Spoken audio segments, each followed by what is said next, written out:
tu ada yang pakai Arab lah. Yes, jadi yes, saya yes, time tu belum tahu lagi. Jadi lepas dah tahu pasal orang guna Arab tu, jadi kita tak ada tempat nak makan. Dan saya pun tak sempat nak rasa yang tu. Alhamdulillah, Tuhan selamatkan. Assalamualaikum Wabi. Assalamualaikum. Terima kasih lah sebab sudi pilih lokasi restoran Oppa Zuzu ni sebagai lokasi untuk berkumpul. So Wabi daripada mana hari ni? Hari ni saya daripada Penang. Jumpa dengan rakan-rakan daripada Perak. Jadi kita memilih restoran ni lah untuk berkumpul. Bukan sebab ada fasiliti tau, tapi sebab saya diberitahu restoran ni dia punya makanan sedap, Chinese Muslim yang sedap. Dan yakinilah dari segi rasanya, dari segi kebersihannya.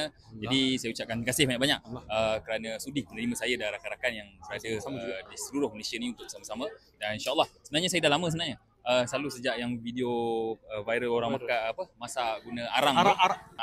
Lepas tu ada yang pakai Arab lah. Jadi saya time tu belum tahu lagi. Jadi lepas dah tahu pasal orang guna Arab tu, jadi kita tak ada tempat nak makan. Dan saya pun tak sempat nak rasa yang tu. Alhamdulillah, Tuhan selamatkan.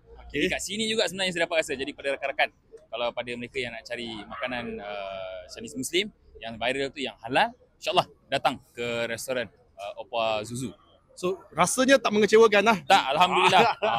Tu sedap. So yang mana YB paling suka?